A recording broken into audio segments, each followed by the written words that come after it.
I've heard people say that it is geography that plays the most important role in history. And if this is truly the case, then I have to feel for the Armenians, who have had the unfortunate position of being sandwiched between some of the world's most powerful and bloodthirsty empires ever. But I think it's time for that to change. Time for Armenia to step out of the shadow of its two giant neighbors and forge a new history where the Armenian people sit on the throne of the medieval age's greatest empire. After my last video, I asked you guys for suggestions on where I should play next, and one kind viewer suggested Armenia, saying something like it would be hard to stay apostolic with the two aggressive neighbors. Well, my friend, are you in for a good time? Because I am going to be doing way more than just keeping my religion. Today, we are going to find out if the Armenians have what it takes to take down the Byzantine and Abbasid empires at the same time. So I really always wanted to play a game as the Armenians because, as you can see looking at the culture map, they are really sandwiched right in between two of the most powerful empires of the 867 start date.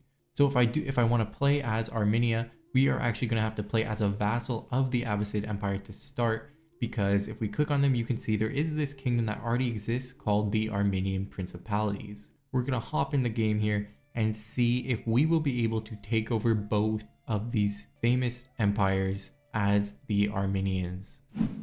Alright, so now that we're in the game, we can have a look at the beautiful pieces of land that our character already has a hold of. We actually have 5 counties and 1 vassal over here, which is our steward and also our cousin, who actually has 15 stewardship, which is pretty decent. We'll get him improving the development in our capital right away, just because that's going to be a great way. You can start earning more money because your tax is dependent on your current development, as you can see. And it also will help with our research speed because it will increase the average development of all our Armenian counties. If we take a look actually at the terrain of this whole area, you can see there are a lot of hills, which are this maroon color, and the gray color is a mountain. So we pretty much have only hills, mountains in our territory right now.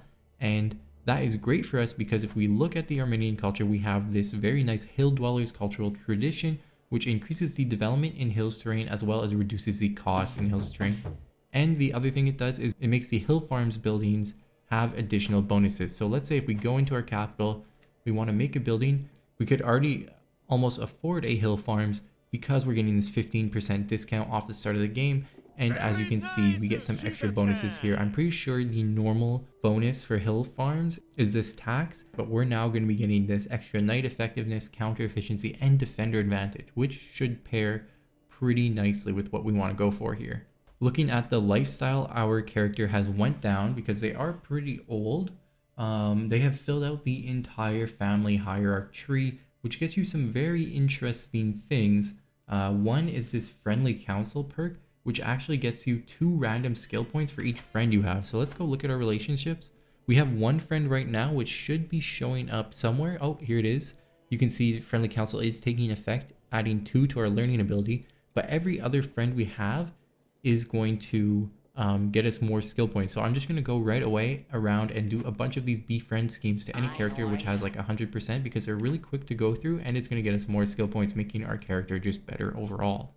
I think I'm not going to keep going down diplomacy. Instead, I'm actually going to go down stewardship. I know, a Zeely video where he chooses stewardship as the first lifestyle. Say the line, Bart! Stewardship. Very original, but you can't expect me to be able to take down these 2 giant empires who, by the way, have around 6,000 men for the Byzantines and then 3,500 for the Abbasids. You can't expect me to take them down without a little bit of investment in my own land, first of all. And then before we start the actual game, you can see right here, we actually have the option of vassalizing some of our neighbors. And this is because a few of our neighbors, these vassals around here, share the same religion and faith as us, which give them a very nice bonus in terms of their opinion with us. You can see over here, since we have the same language, you get +5. They have a decent opinion with us, +20. And there are a few other things adding to this. If we actually give low feudal obligations for this guy, we can get him as a vassal right away. And then this character here, if we look at the kingdom, you can see their territory actually is supposed to be part of the kingdom where we own right now. You can see that gives them plus 20 for being the rightful liege. So he will actually take normal feudal obligations, meaning he's going to pay us 10% tax and 25% of his levies, which is going to be really nice. So if we play this here, you can see we just absorb those two areas into our control. And actually, this guy has now turned where he will also accept vassalization. So we're going to offer him the same thing, low feudal obligations. And just like that, we have already expanded our nice kingdom pretty easily. Okay, I have enough money for a new building. I think I'm just going to go around to every single county I hold and build one of these hill farms. They're just really good value for us. Getting one of those in all 5 of my counties will definitely help our gold income right now, which is a little bit lacking. Okay, and just like that, we have made 5 friends. I guess 4 since we started the game, as you can see here, and that is boosting our stats very nice. So we're getting plus 4 to our learning, plus 2 to our stewardship, and then plus 4 to our diplomacy, which is making us a pretty nice character here as our first life. Okay, so my hill farms are finishing in my counties. You can see we're up to 3.5 gold per month. For the next building, I'm going to build a hunting grounds in the capital. This is a pretty decent all-around building. You can see it gets you tax as well as levies, and then increases the damage of your archers and light calves. And I think actually if we look at our military, so we don't have any light calves right now, but we could pick them up for 72 gold. But if you look just below them, we actually have access to the cataphracts unit, which is an incredibly strong, just like super powerful OP unit. And the reason we have access to these guys is because our culture has the Eastern Roman legacy cultural tradition, which does reduce the amount of levies we can have by 25%, by 1/4, as well as the reinforcement rate. But, you know, it doesn't really matter because we get these beautiful men-at-arms units.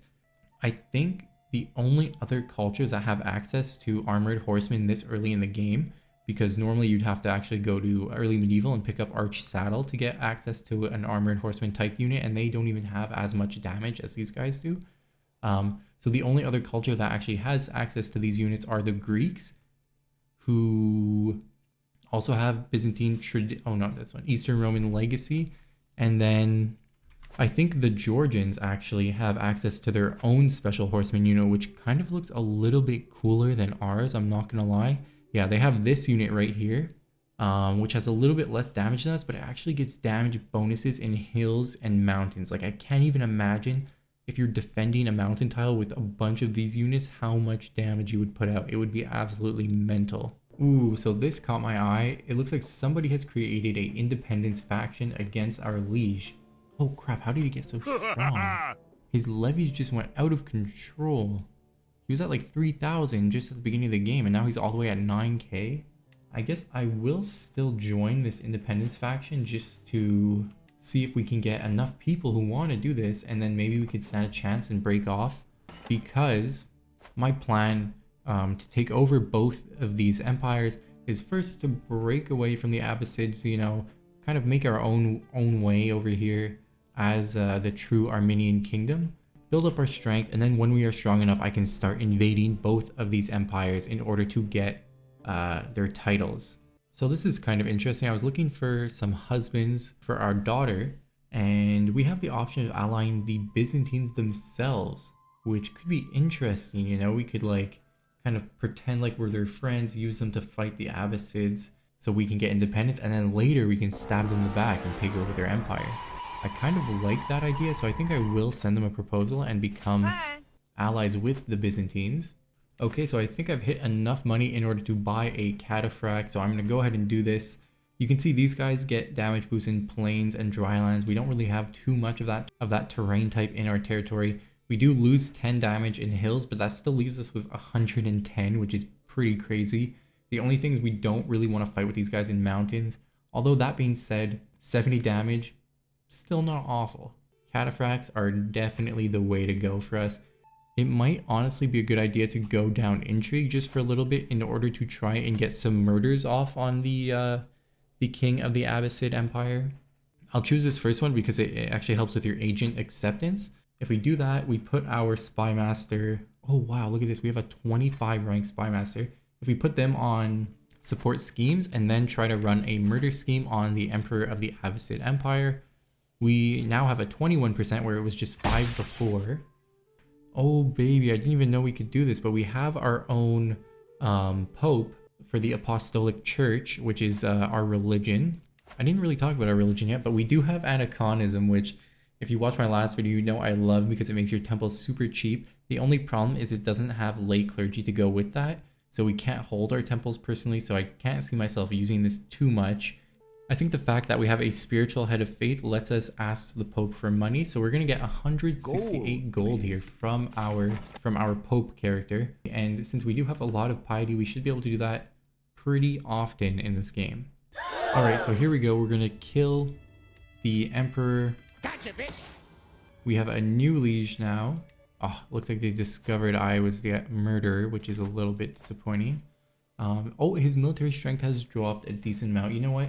I'm not going to take any more chances. I am going to press our demands for our independence faction. We have 3 other people in here. Oh, no way. And he just accepts it. What an absolute legend. And just like that, we are now our own independent realm. Wow, I really thought we would be fighting for our independence, not having him just accept it outright. Okay. Oh, okay, so our character has died at the ripe age of 67, so we're playing as our son now. I could start with a nice and easy holy war against this singular county here.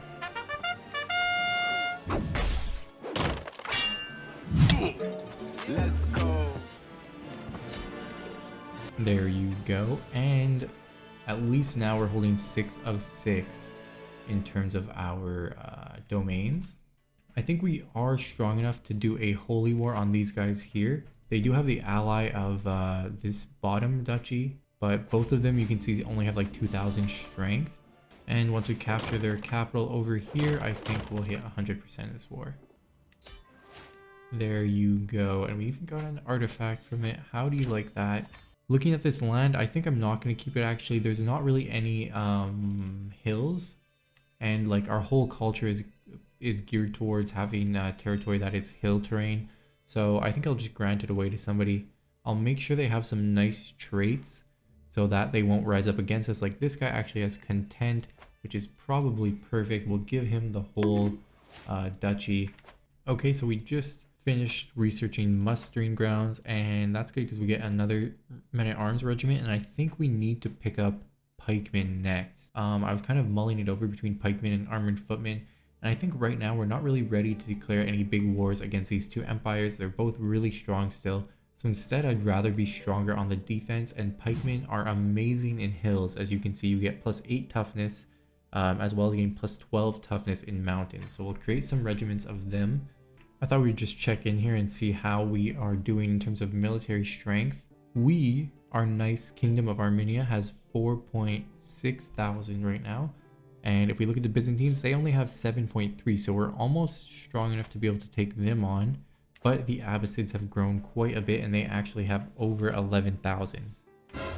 Oh my god. Are you ever playing a historical sim and something happens in the game that's a little bit too accurate to the real world?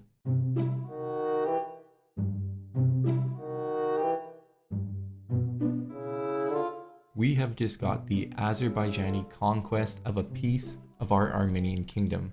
Unfortunately, it looks like there's a lot of people in this because we got like these big Muslim kingdoms who are joining in as allies. I kind of wish my daughter was not dead at this point because I could try to set up a marriage in order to get an alliance, because otherwise I don't really have anybody to ally myself to.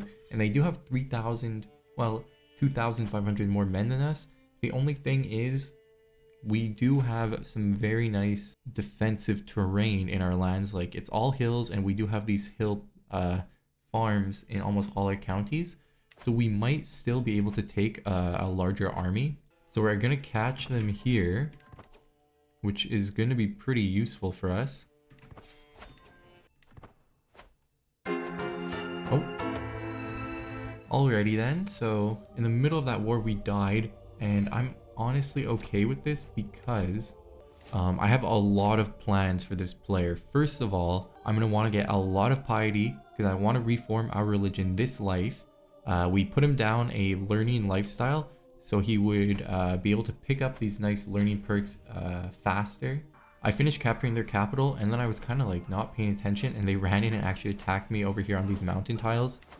They just have way more men than us, but we do have plus 38% because we did win a battle and then we captured their capital. So honestly, I'm just gonna white piece them out in this war. It'll give us like 10 years of truce with these guys, and then we can use that time to keep increasing our strength because we did just go through a succession. So it's not easy to fight off wars when, you know, I'm sitting at like 7 of 4 counties right now. So we'll definitely have to fix that first. We're also getting a 30% bonus to our learning lifestyle experience because of our learning, our childhood trait and our learning education, but also because we have this book about books, which gives us a 10% boost as well as just +1 learning off the bat. Okay, we just went into the early medieval era, 17 years after 900 AD. That's good because if we get enough prestige also with this character, we can pick up a new tradition, and I think what I'm going to go for is this by the sword tradition, which is going to be pretty expensive if we don't have 5 or more rulers with zealous, but maybe we can wiggle that. It will take a while to kick in, but this is going to be huge for our game. I think I'm developing a little plan here, just a little plan. First and foremost, I was having a look at the religion map, and I didn't realize we actually have a holy site, which is in this county. So I went to look at revoking it from this vassal, and he has a 100% chance that he accepts that. And if you look over here, we could actually make the Grand Cathedral for 970 gold, which is pretty expensive, but this building is going to be really valuable. You can see it would gain us 2 tax per month as well as 20% bonus to our tax making in this county. And then development growth, development, like all this really, really good stuff.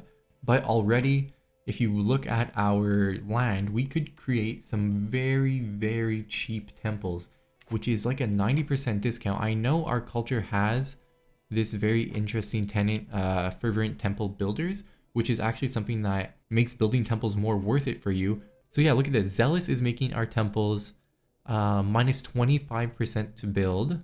Humble's 15, Wise Man is another 5, and then Insightful Thinker is another 10. So if you add all those up, we are getting a 55% decrease because of just our perks, but also our current religion has anaconism, which reduces it by 33% more. So we're actually getting an 88% discount on constructing temples in these blank areas. So I think I'm also going to go ahead and start constructing a few of these pretty much anywhere I can, because they will be gaining us piety and prestige, which are both things that are really important. Like we need the prestige to reform our culture, and then we need the piety reform our religion. Oh, okay, so there you go. We just finished 2 more shrines, and you can see our piety went up to 2,500, our prestige up to 3,500. Okay, so since we finally earned enough piety in order to reform our religion, I'm gonna walk it through with you guys. So what we decided to change is only 2 things really. One of them being the switch to lay clergy, obviously, so I can actually hold all those beautiful temples I just made. And then the other one is this megalith construction tenant. And if you watched my tall Canary Islands video, this is a tenant that's part of the native religion there, and it actually has some huge bonuses for development growth, but these bonuses only apply in hills, as you can see. The good thing about our Armenian region is it's super hilly. Like I showed you guys before on the terrain map, we just have a ton of hills. So we're gonna create this faith. There we go. Okay, and now actually if we look at some of these temple buildings, let me try to find one in hills. You can see we're getting the above 90% discount. Oh my god. Because of Zealous, because of, well, first of all, because of all our nice traits which contribute to our temple building from that tradition we have, and then anaconism as well, plus hill dwellers on top of that. So just look how crazy both the building time and cost is for these regions. So I think because of that, I'm going to start just granting away some of these other counties. I think honestly I can hold all the counties, or at least as many counties as I have right now in my capital duchy, and I won't really need to hold anything else. So I'm going to grant this away to another zealous person. Ooh, so and actually if I look at the temple in our capital, I'm not sure if the other temples will have this also. Oh, they do. So yeah, so if I look at my temple, scroll all the way to the bottom, you can see we have this nice megalith building also, which doesn't really net you any gold or anything, but you can see once you get to tier 2, you get plus 5% development growth, and then it goes up by 5% each time. So this is going to be a great building for us to make. The only problem is we will need to start converting a few of our other counties around us. But at least in our capital, we can go ahead and start building these megaliths for only 28 gold. I do have a few factions rising up. I'm not very happy with our new conversion, but I'm going to try to work through some of our vassals and convert them as we are able to do that. Okay, so we have the first faction here. It's 2 of my vassals want to do an independence faction against us. I'm not too mad about it. Like, I think I should be able to still beat these guys down, and then I can just replace them once they're in jail. Yikes. Okay, and then here's a populist faction rising up against us. This again shouldn't be too hard to put down.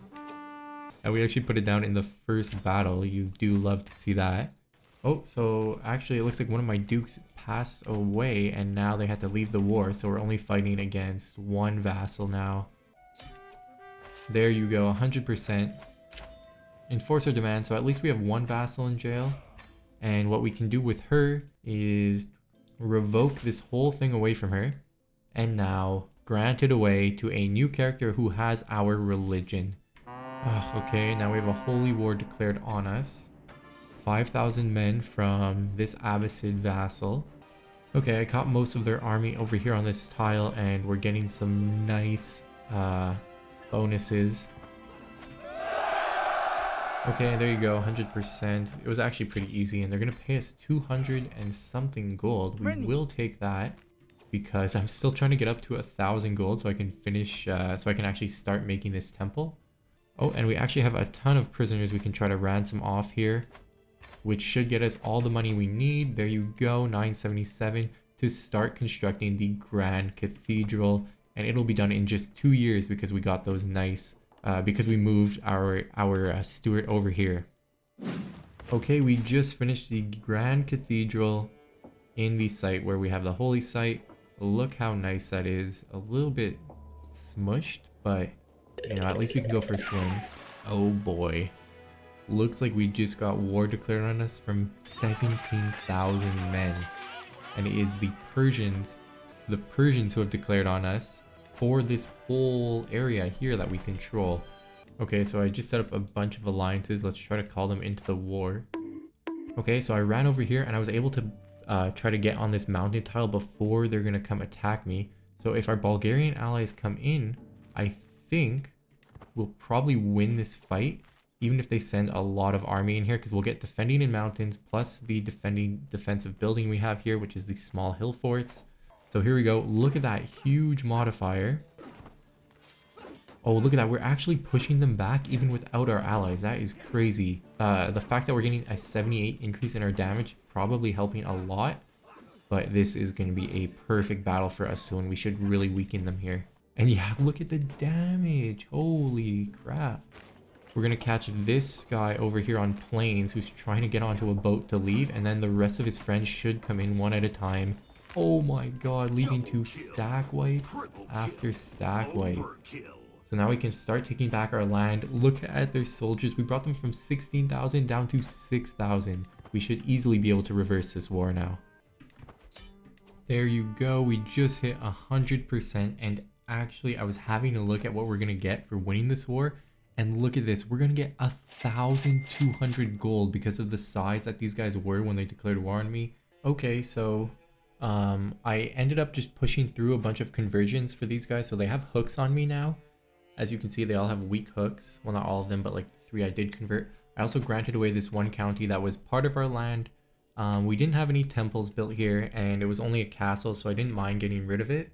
It actually brings us to our domain limit, which is nice. So now actually, if I go to look at reforming our culture, you can see it only costs 4,000 for buy the sword now. It's going to take 23 years to establish, which is pretty long, but you know, that's okay. It actually could line us up really nicely with manorialism, which will let us upgrade all our temples, and then we can also upgrade the economic buildings in them. But with that war done and all this money, I'm just going to spend some time going around and upgrading buildings pretty much anywhere I can at this point. So our wife did have 3 sons, and I'm trying to think if I want to deal with succession or just disinherit these kids. Disinheriting them will lose us a good amount of renown, but we have the prestige and renown to do it. But honestly, I guess we can leave them. They wouldn't get any of our counties. They would only get those 2 kingdoms, and then we can always do 2 wars the second we play as our son, and we'll be able to, we should be able to get those kingdoms back pretty easily. Oh, okay, and there you go. We actually died just talking about succession, and oh my god, we actually got murdered. I had pretty low intrigue, and this character's isn't much better. And then if we look at our brothers, we do have claims on both these kingdoms because they got passed down to them, and they're both pretty weak. I guess I'll go after this guy first just because he has 1,400 men.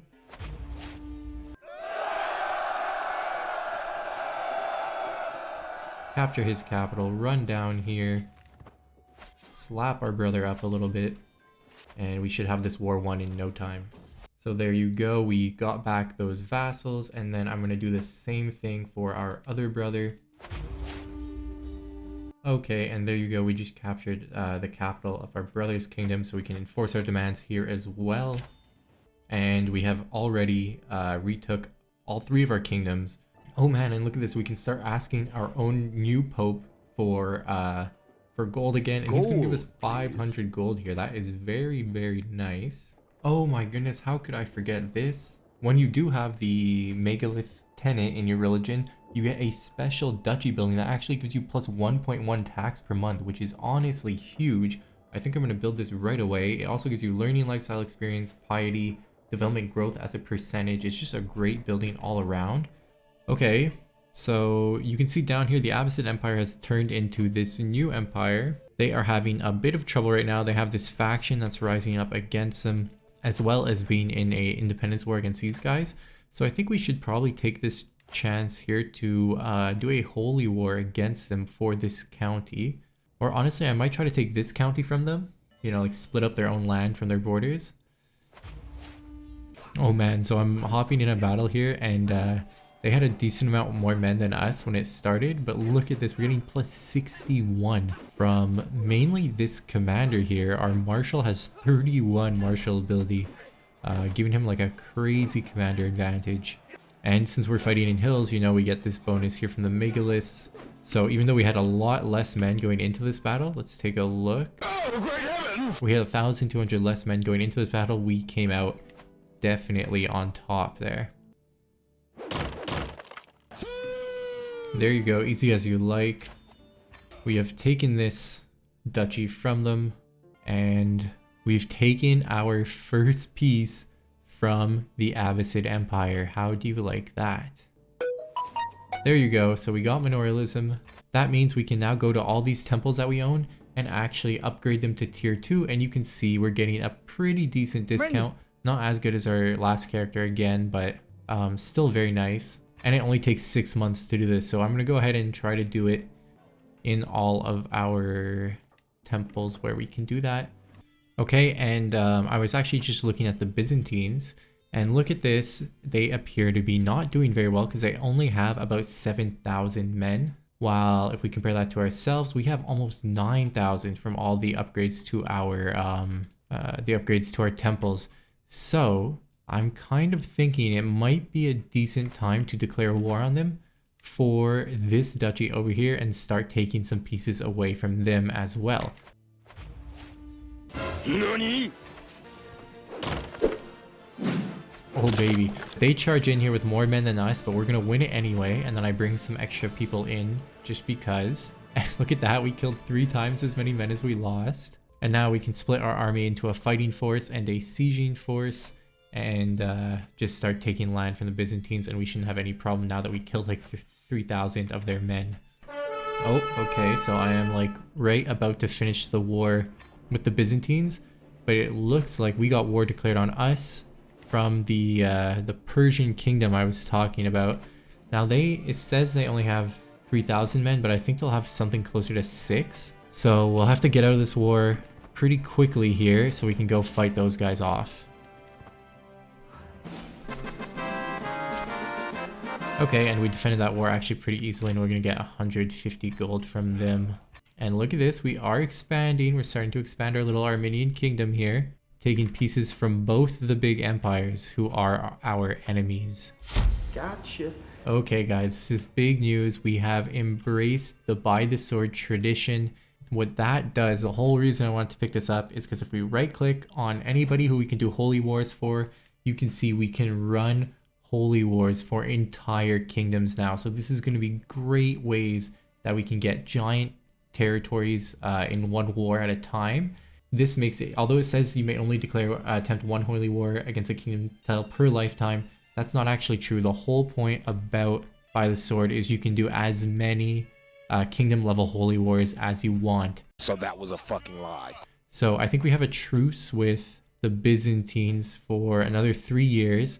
But after that, we can also declare holy wars for kingdoms from them as well. And look at some of the land we can take from them. It's going to be absolutely crazy. So I don't know if this is crazy, but I think I'm going to do a holy war for kingdom against the Abbasids. Now, they have way more military than me. You can see they have like 7k more men. But if you look at their men at arms, they really only have 400 armored footmen, 200 skirmishers, and 100 bowmen. Like compared to our men at arms, they don't really stand a chance. I'm going to do a holy war for a kingdom, and I'm going to do the kingdom of Syria because we don't have any of this land yet. It costs 600 piety, so it's a good use of our 900 that we did have. So I'm going to run over here onto these hills. He's just standing there, menacingly. And we'll see if they come and try to attack us. And it looks like, wait, what's happening here? Okay, and it looks like they are going to attack us on the hills. I honestly think this is fine. You can see we have a huge commander here who actually has advantage in hills. That's big. But look at that. We're still gonna not have any problems with getting rid of that army. Let's go. We lost 3,000 men, but they lost 6,000. Oh, and they actually called in Egypt as an ally. You do not like to see that. Okay, here I jumped in another battle with most of their men. Oof. We ended up fighting like 21,000 while we only had 7k. That's a lot of damage. But the fact that they were just like strolling in there really made us get a W here. Oh man, I'm just cleaning up right now. I'm getting stack wipes like crazy. Look at that, and we brought them down to under 10k now. Okay, this is important. I'm gonna pick up divided intention, which lets me hold 2 more counties, or 2 more holdings personally. So what I'm gonna do is revoke these. They have no option but to accept, and we don't get any tyranny from that. And now we have 10 of 10 with including these really nice nice buildings here, and they are again super cheap and super fast to upgrade because they are temple buildings. So that should see us make even more money and even more manpower. So here I have one army seizing down this land, and I sent my other army over here to fight 6,000 men, and it looks like they're actually able to pull it off all on their own. Look at this. We had 4k, they had almost 7k, and we were still able to smack them up, stopping them from capturing my land while I still capture their land over here. Oh baby, so I think they made another ally. They were able to bring their military strength all the way back up, but we captured this piece of land just before they were able to attack us. We might have still won, honestly. Like, our army is super thick right now, but we won anyway, so we'll enforce our demands. Look at this. We have taken the kingdom of Syria away from the Abbasids. We just showed that even only with like 9,000 men, we took an army of probably like 20 to 30,000.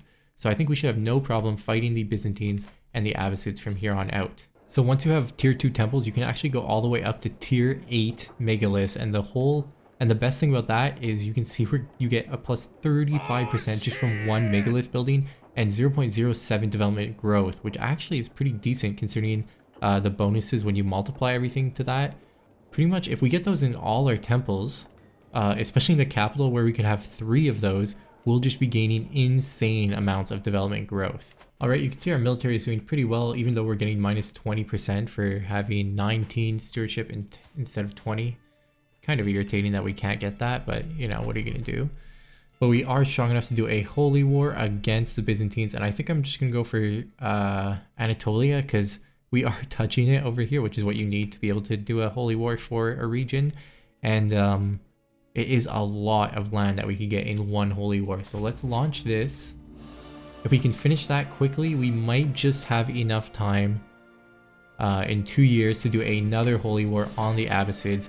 Although they are looking pretty strong, they have around 19k men again, but we showed last time we could take that, so I think we wouldn't have any problem doing it again. I've come for your pickle. And we have caught some of them off guard as well. So we should have an easy time fighting them there. Oh, I didn't realize I'm in debt, but look at this. We can ask our Pope for more gold. He's going to give us 700 now per time we ask for it, which is pretty nice.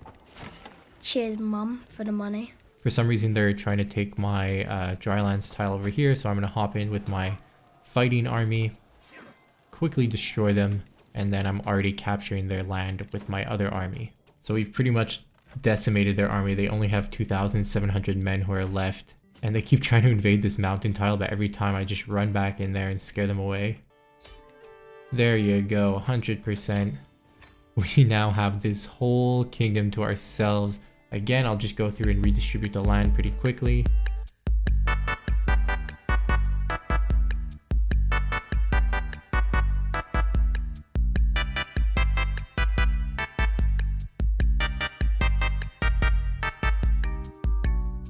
And there you go. We have now redistributed the land and we are looking good yet again. Also, Khazaria has been really growing. I don't know if I've ever seen them this big before. What's up with like every kingdom and empire around me being just super strong? Like even Egypt has 10k men. The Persians are strong. Like why couldn't I be playing over here in Europe where it's just an absolute shit show and there's a million small territories that would be super easy to invade? There you go. We just finished another legendary megalith in the capital county, and now we have 3 of these temple buildings that have tier 8 megaliths, which each give you a plus 35% to your development. So if we actually look at the capital, look how crazy this is. We're making 2.9 right now, but it's not really the actual number that's going crazy. It is the percent stack bonuses that we're getting. So 3 megaliths adds up to 105%. Plus, you know, I got like stone quarries in some of these buildings, coops, some other things. Our culture, the Great Megalith Duchy building is contributing 15 on top of that. And then the perk itself is another 15. Hill Dwellers is 20. So, you know, just grand total, it's got to be like around 200% bonus to our development growth in the capital, which is why we have 26 right now, which honestly, I think is more than a lot of other regions. Baghdad has 24, Constantinople is 33, and then Cordoba is 31 right now. And Rome is also 31. So we're almost the most developed place in the entire world right now. And we were just some backwater hill lands when we started this game. I started a murder scheme on the Emperor of the Abbasid Empire. He's just, him and his allies are too strong right now. And I think killing him will probably help us. So we're going to start bribing some people to this, which should bring it up pretty easily. We're making like a ton of gold. 35 gold per month right now is huge. So I got the next thing to get. I got the next technology, which lets you get more men-at-arms. So I'm going to pick up a stack of armored footmen because they are just pretty jacked and we have a lot of bonuses from domain for them. Yeah. So I'll bump these out. Oh, damn it. Looks like somebody discovered my scheme against the Abbasids. I guess I'll just cancel it. We don't really have to murder him. Instead, I was looking at the Byzantines and they are getting wars declared on them all over right now. So it might be an even better idea for me to declare war on them for another kingdom because our truce did run out. Oh, and it looks like... What the fuck? before we are even able to do the holy war for the Byzantines, we have war declared on us for the Kingdom of Syria. Now they are pretty strong. Not only do they have 24,000 of their own men, but they have about 10 to 15,000 in terms of allies. Ooh, okay, so this is huge actually. They're trying to capture some land down here, but we caught a 10,000 men army over here. So we'll be able to attack them and pretty much get some very nice kills. 5,000 we were able to kill there. And then maybe it might be a good idea to engage this other army now that we dealt with that one. There you go. Another 6,000 men done for. So I just had a look at how much money we would make if we were able to defend this war. And take a look at this. We would get 2,500 gold from defending this. So I think I will try to get this to 100%. It's already going to be ticking up to our favor.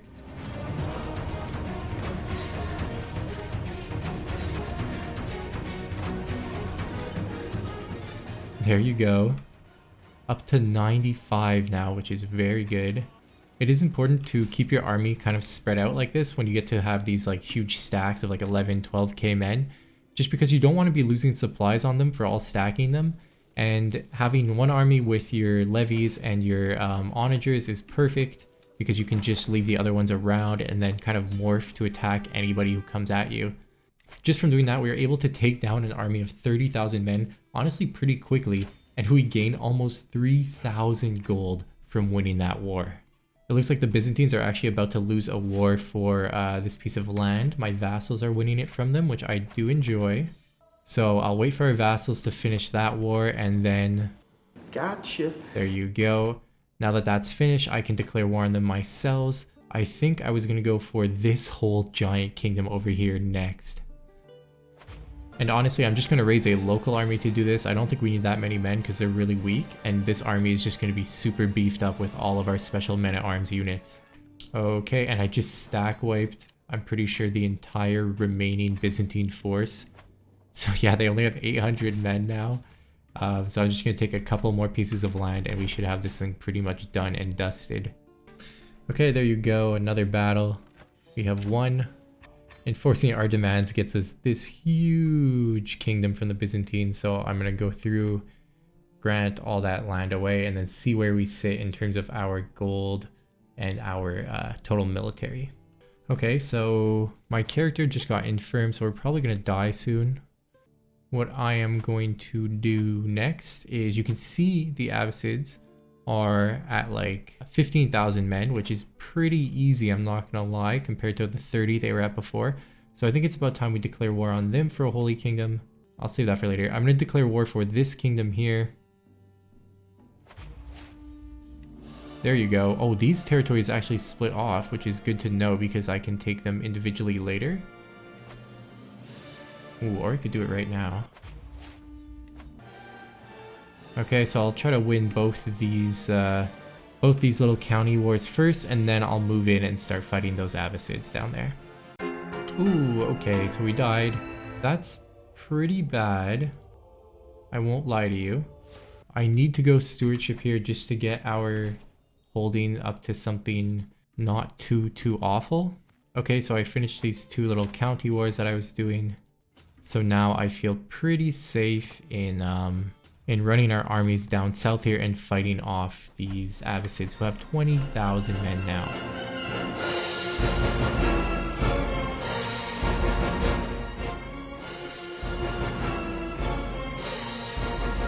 So that was a little bit closer than I would have liked, but we still killed 8,000 men, which is very nice, bringing them down to 13k only. Boom, and just like that, we won a battle up here, where we captured their emperor or king or whatever, so we can enforce our demands, and look at that, we have taken another huge piece. Nani? Oh, wait, what? I didn't realize this, but our kingdom actually split on our death somehow, which is so weird because we were our dad's only son. So I'm kind of confused about that whole situation. One good thing is, as you can see, we are this guy's primary heir and he doesn't have a wife. So if we were just to kill him, then we would pretty much get all this stuff back, I'm pretty sure. Okay, here's a scheme on my uncle for that kingdom. Should probably go through. Mission failed. We'll get him next time. Well, I guess we'll just try again. Several days later. Okay, here goes the murder scheme again. We brought up to 81% chance this time. Surely it'll go through. Ladies and gentlemen. There you go. We got him. Got him. Just like that. We have made our kingdom whole again. And look how nice and big we are getting. We're really making some pushes into the Abbasids and Byzantine lands now. I'm going to try to do a couple of quick holy wars to take these 2 pieces of land from the Byzantines because the border gore is getting to me. I think it's about time for another holy war. This time I'm going to take the Abbasids' capital away from them by doing a holy war for the kingdom of Mesopotamia. We can call in our holy order here, which has grown to 4,300 men. Okay, so they're a little bit lost. They're trying to invade this county as well as this one, so we should be able to attack them here. And then if they even want to come in and defend, it looks like we're going to get defending a river crossing. So that's just going to add to our bonuses. And that's how you get over 10,000 men dead in like 2 battles. Okay, we brought them down to just 7k. And we take that piece of land, hit 100%, enforce our demands, and we have another beautiful kingdom. But this one actually has so much juicy land. So it is a fun region to hold, although I will be granting it away.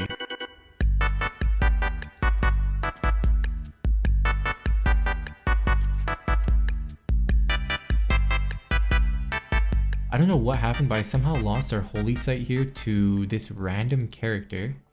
And I'm trying to like get enough friendship with him so I can revoke it from them without starting a whole war here. Slowly but surely, but this is really affecting our gold income because we were making like 5 tax from this area. Alright, so our truce with the Byzantines has ended. So I'm going to declare war on them for this duchy over here, Antioch, because that's the last piece I need actually to be able to take a decision to form a nice empire of Greater Armenia. So let's get this war done. It shouldn't be too difficult, I would think.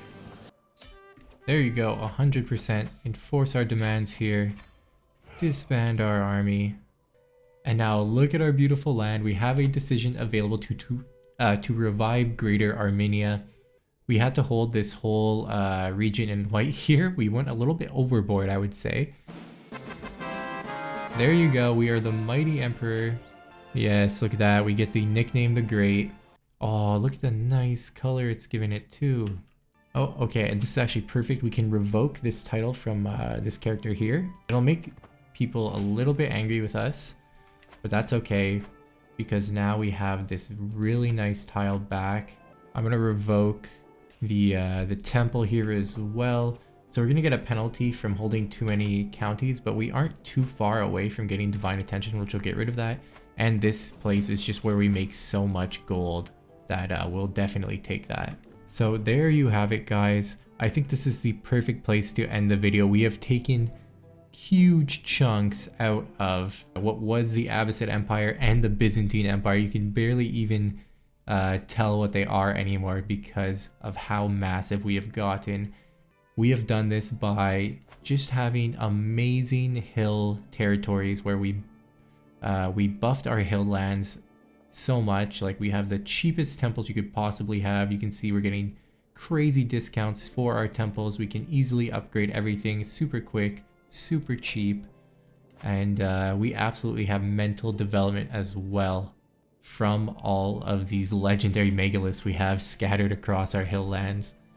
Let's just take a look at development. We have 33 in the capital, like 20 all around it.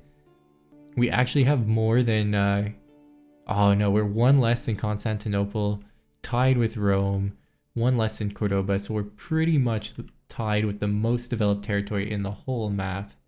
And I think we've done a great job of bringing the Armenians where they deserve. Alright guys, I hope you enjoyed that episode. It was super fun to play, take down those 2 giant empires. I'll be seeing you in the next video. Peace out.